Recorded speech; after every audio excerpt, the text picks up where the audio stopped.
What is going on today, guys? Tomcat here, and today we are back in Forza Horizon 2 taking a look at one of the new cars from the newest car pack that actually released today. Now, this is the Nissan IDX Nismo concept, and I had to do this car first because I think it looks absolutely phenomenal. I left the stock wheels from the concept car on here along with the concept livery because I think the livery looks great.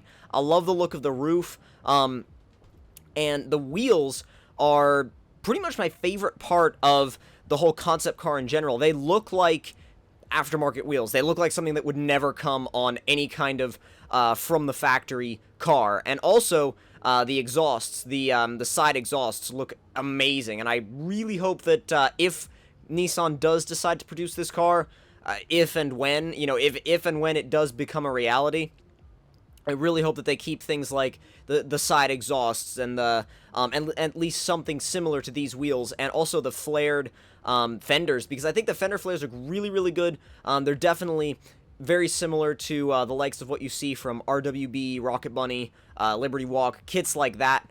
But this one is not stock. I've done a little bit to the suspension, and I've done a bunch of stuff to the stock engine. I didn't swap it, I just built up the stock engine. It makes just over 500 horsepower now, and we're going to be drifting it a little bit, and we're going to be kind of looking at how the car drives, looking at how the car feels, but mainly talking about my overall opinions on what I actually think of this car. But actually, before we get started, I want you guys to listen to something real quick. I'll just completely be quiet, and I want you to hear this turbo flutter.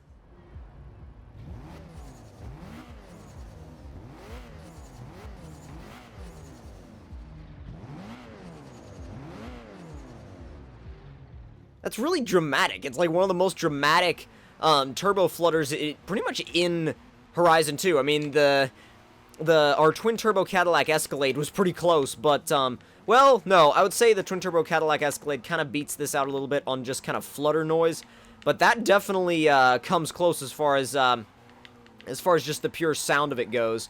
Now, one of the biggest things you notice about this car when you first start drifting it is that it's very easy to carry a ton of speed in it. Now, I think it's just a mixture of grip and lack thereof. I think this car has a really nice balance of grip as far as when you're actually sliding, because some cars, some really high horsepower drift cars, they don't really want to go anywhere because they have so much power that they just can't get the rear to slide without either going really slow or being in lower gears or whatever.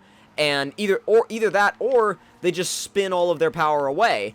And this car kind of strikes a really nice balance. I'm not sure if it's because of the horsepower level or because of the fact that we still have this thing on stock tires. And actually, it is still on the stock tires and the stock tire size. So there's no like modification to that at all. Still stock compound, stock size, everything on this car aside from the engine and the suspension is 100% stock, and we're gonna have to kind of just go side to side and down this straight if we want to keep the combo going. I mean, I know that's not the most entertaining drifting to watch, but it's what'll keep us in the score until we get to the docks.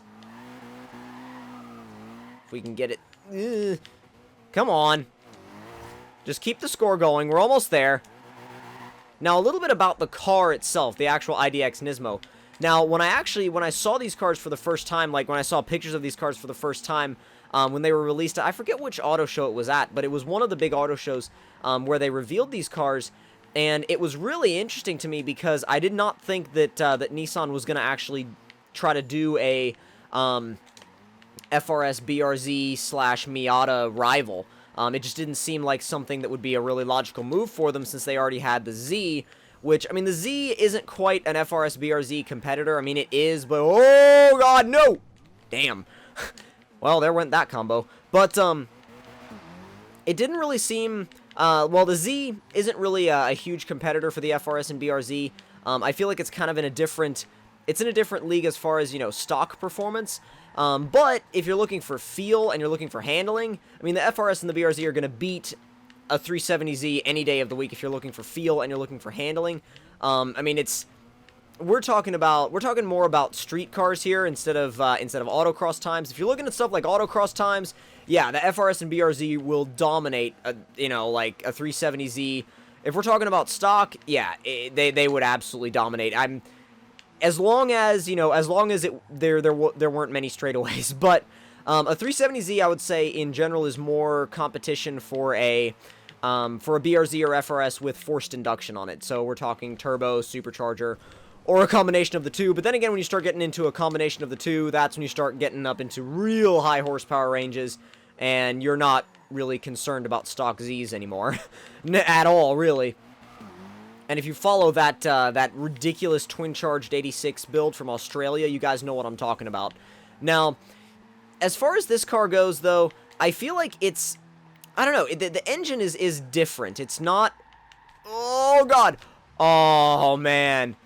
I was trying to come into that, just like into that opening in the crane at like 90 degrees and then just go out the side. It didn't really happen that way, but it was worth a try. Now, it's an interesting little engine because it's a 1.6 liter turbo and it makes about 215 horsepower stock. So it's not, you know, it's not slow by any means. It's not crazy fast or anything, but again, it's not, you know, it's not a slow car. And it's kind of nice to see something different, yet rear-wheel drive in this kind of category, because if you want to build anything, if you wanted to build anything in this category previously, in kind of an entry-level rear-wheel drive platform, your options were the 86 and the Miata. And I mean, if you're looking for something older, I mean, obviously you've got stuff like the 240SX, you've got the AE86, cars like that.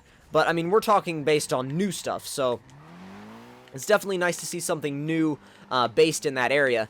And to talk about the DLC pack real quick, we will be doing a off-road build of the Ford Bronco pretty soon. We'll be reviewing that completely on Storm Island. That'll be completely a Storm Island thing, I guess you could say.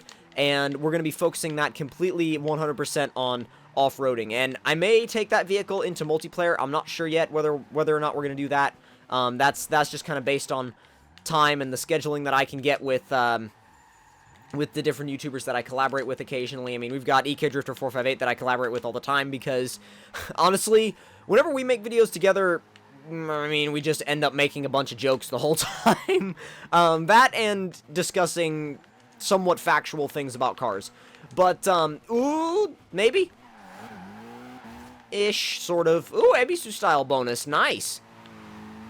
That Ebisu style bonus is kind of weird. You sometimes get it, you sometimes don't. Even if you pull off a successful jump drift like that, it won't count it. I don't know what its criteria is, because it's really finicky. Like, sometimes it'll give it to you, and sometimes it'll completely deny you. It'll just be like, no, we don't care that you just pulled off a nice jump drift. We're not giving it to you.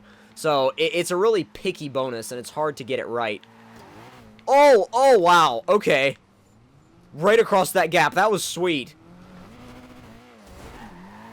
Trying to keep this going up to a decent score. It'd be a little bit easier to get a massive score if we were at the airport, but then again, at the airport, you can just kind of slide down the runway the whole time, back and forth, and this kind of makes it a lot more interesting than that. So, at least to me, I'd rather be, you know, weaving around obstacles rather than, you know, trying to go down. Whoa, God, no! Woo! Okay, we could save it with a burnout, and hopefully, please no. Can we save it with another burnout, maybe? You've got to be kidding me. That was the most ridiculous scorch, like, skill chain save I've ever done.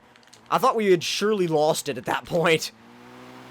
Either way, we'll keep going. We'll keep going because, I mean, there's really, it's a lot more entertaining to drift here than it is to drift at the airport, because you can never lock yourself down on, like, any kind of straight line specific stuff. And don't lose it now. Don't. Thank you. It stopped at, like, awesome E-drift, and I was like, please, no.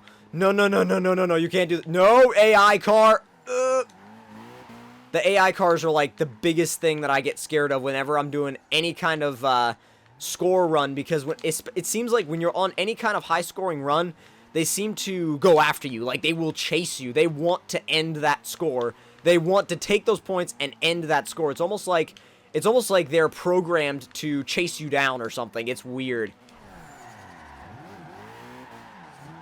That wasn't bad. As long as you can transition it the other way and keep your combo alive, you're alright. Oh, God. Oh, that surface transition was really weird. Freaked me out because I wasn't quite sure of the surface type. Just briefly, though, but still. It's a little... Oh, what? I wanted to get that wreckage bonus, but it wasn't going to let us. But the pallets are nice to keep around because if you're getting into any, like, really high scores, then you really want something to kind of kick your score off again, because it can be really easy to lose a score, and once you lose your... What? I did not mean to hit that button. Are you kidding me? Please tell me that it's not gonna, like, cancel everything. No! Oh my god, it canceled the entire score! I canceled the... Oh my god. Wow, I canceled the entire score by accidentally hitting the rewind button. But, I don't know. We'll do another high score run with this car later on. I mean, we were gonna get something, you know, decently massive. It was gonna be past...